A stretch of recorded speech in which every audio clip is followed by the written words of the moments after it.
Is the American dream still sensible, or is it just a fading glimpse of a castle in the air?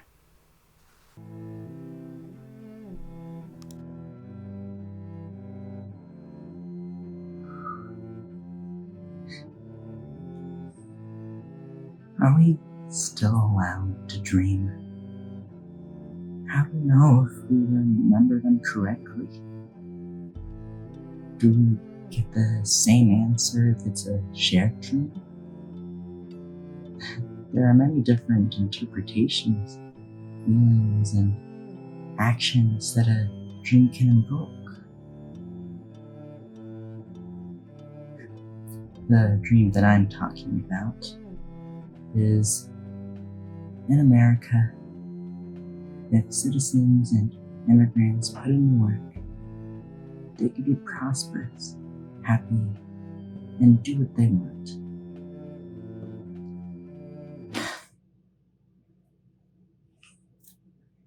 Is the good old USA still what it used to be?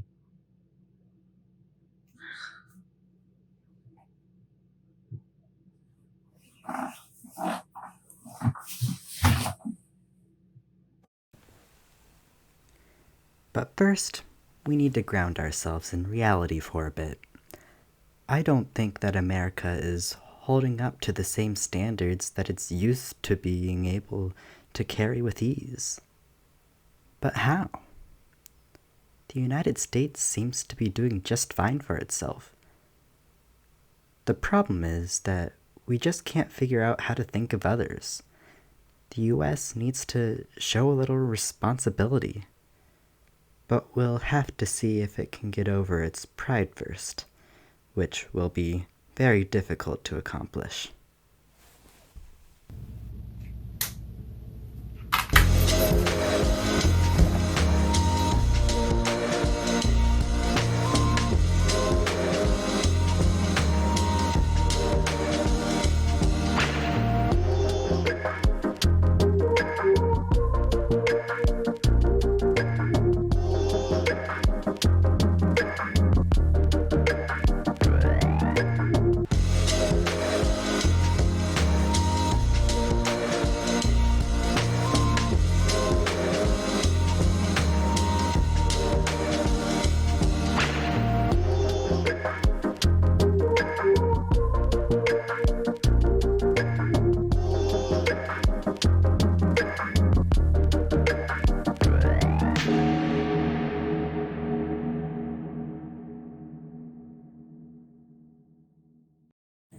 A good example is through the writing of a certain Crèvecoeur.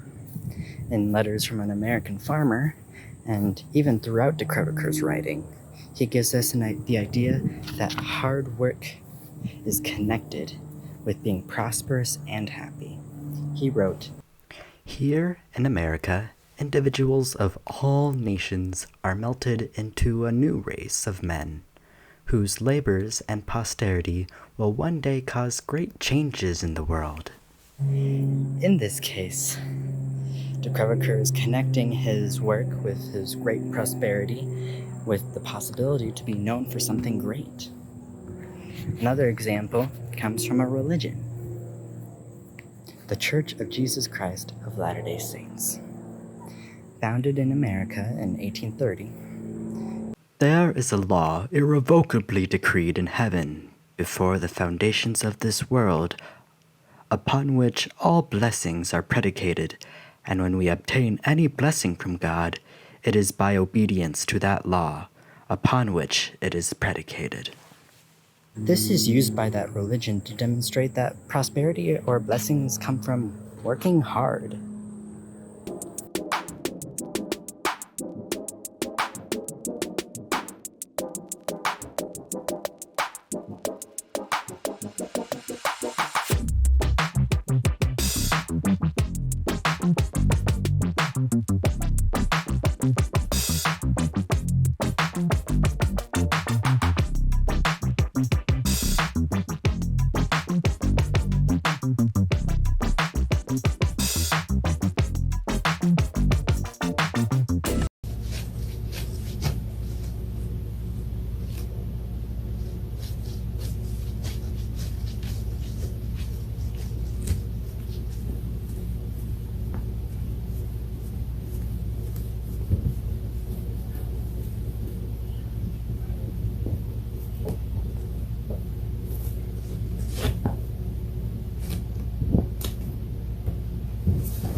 Going back to de Crèvecoeur, as a French immigrant who had great success in the US, he talks of how any husband with wives and children who before in vain demanded of him a morsel of bread, now fat and frolicsome.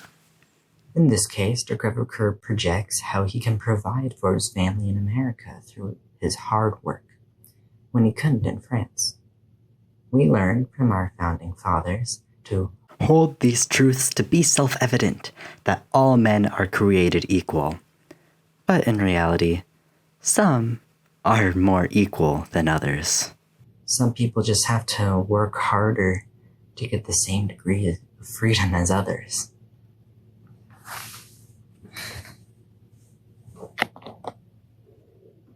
Especially nowadays. Like, for example, the racial divide in the American job market. When explaining this racial divide, Richard Reeves talks about the other American dream. Black children are more likely to be born into poverty than white children, but they're also less likely to escape. This is a direct contradiction to the American dream, but having a well-paying and enjoyable job is necessary for living through the American dream. And Reeves is saying that it is more difficult to achieve the American dream as an American of color.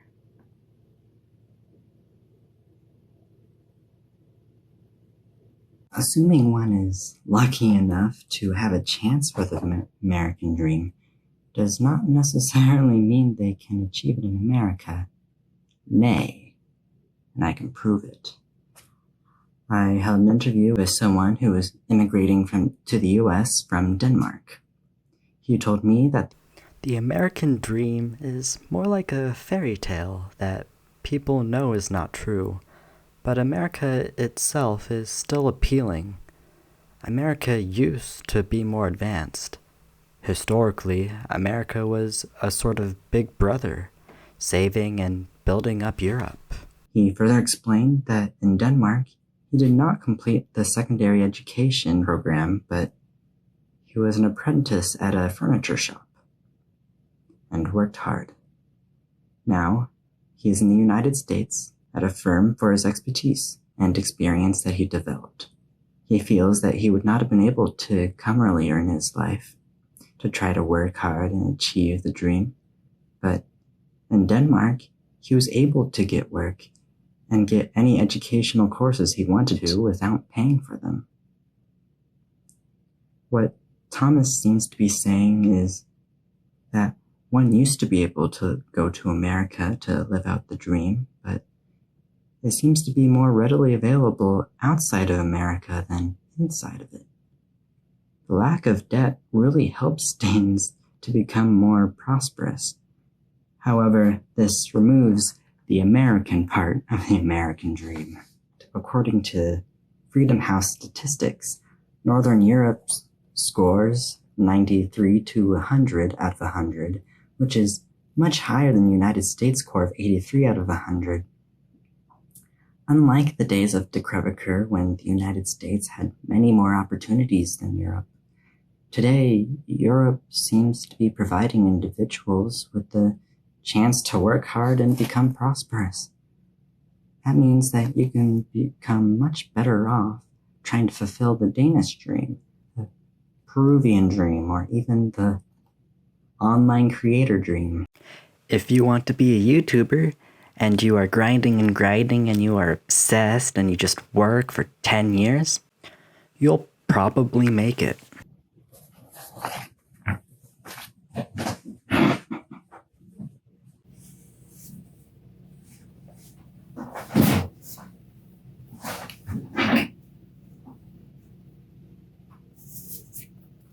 I think that America is a great country, and I believe in making America great again, but not in the way it's been done. America needs to be a good example, but by being a jerk in the eyes of the world, this is not freedom, and it's definitely not being brave. America has so much potential for its citizens, but Over the years, we have failed to live up to the high standards that were placed on us. Some people may be able to work hard and become prosperous, but not everyone. America should and can be great, but she has got a lot of catching up to do in the meantime. I might have to chase the dream elsewhere, to a different castle, drifting through the air.